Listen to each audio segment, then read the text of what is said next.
Hello friends, welcome to beginners garden. இன்றைக்கி நாம் பார்க்க போகிறதுங்க, தாழம்பூக்களை சிவபெருமானுக்கு ஏன் அணிவிப்பதில்லை அப்படிங்கிற அந்த ஜோதிட தகவல் தாங்க. இது வந்து என்னோடய கருத்து தான்.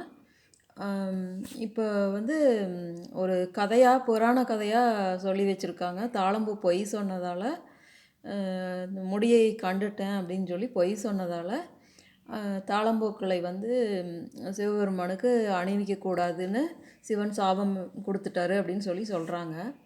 இந்த புராண கதையை விட்டுட்டு அதில் உள்ளர்த்தம்னு ஒரு மேட்ரு வந்து இருக்குங்க. எல்லாம் கதைகள் எதுக்காக சொல்லி வச்சுக்கப்பட்டதுன்னா, அது நம்ம நினைவில் வச்சுக்கணும். கதையாக சொன்னால் தான் ஒவ்வொரு மேட்ரும் நமக்கு நல்ல ஒவ்வொரு விஷயங்களும் ஞாபகத்தில் இருக்குங்கிறதுக்காக தான் கதை மூலமாக பின்னி உண்மையை வந்து உள்ளே ஒளிச்சு வச்சுருப்பாங்க.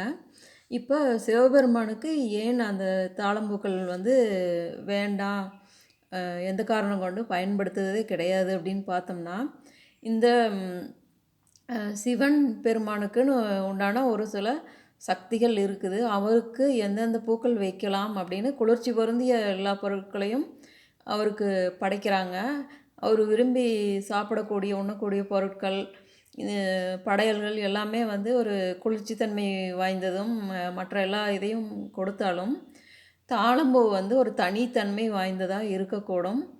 அது வந்து இந்த மற்ற பொருட்களோட தன்மையை கெடுத்துரும். அந்த ஒளிக்கதிர்கள், அங்கே இருக்கிற அந்த வைப்ரேஷன்ஸ் அது எல்லாத்தையும் டிஸ்டர்ப் பண்ணி, அந்த நமக்கு கிடைக்க வேண்டிய சக்தியை வந்து டிஸ்ட்ராய் பண்ணிடும், அதை வந்து கெடுத்து விட்டுருங்கிறதுனால தான் அந்த இடத்துக்கு சிவபெருமான் ஆலயத்தில் தாழம்பூக்களை வந்து பயன்படுத்தக்கூடாதுங்கிறாங்க. ஒரிஜினலான தாழம்பூவில் வந்து தாழம்பூ குங்குமம் பயன்படுத்துவாங்களான்னு எனக்கு தெரியல. ஆனால் அந்த தாழம்பூன்னு பேர் இருக்கக்கூடிய தாழம்பூ குங்குமங்களை கூட சிவபெருமான் ஆலயத்துக்குள்ளே அனுமதிக்காமல் இருக்கிறது தான் முறையானதாக இருக்குங்கிறது என்னோட கருத்து. பெருமாள் ஆலயங்கள், லக்ஷ்மி தேவி கோயில்களில் வந்து தாழம்பூக்களை வந்து குங்குமங்களை கொடுக்கறதுல வந்து எந்த பிரச்சனையும் இருக்காது அப்படின்னு என்னோடய கருத்து. வீடியோ பிடிச்சிருந்தால் லைக் பண்ணுங்கள். மிகவும் நன்றி ஃப்ரெண்ட்ஸ், பார்த்தவங்களுக்கு. தேங்க்யூ.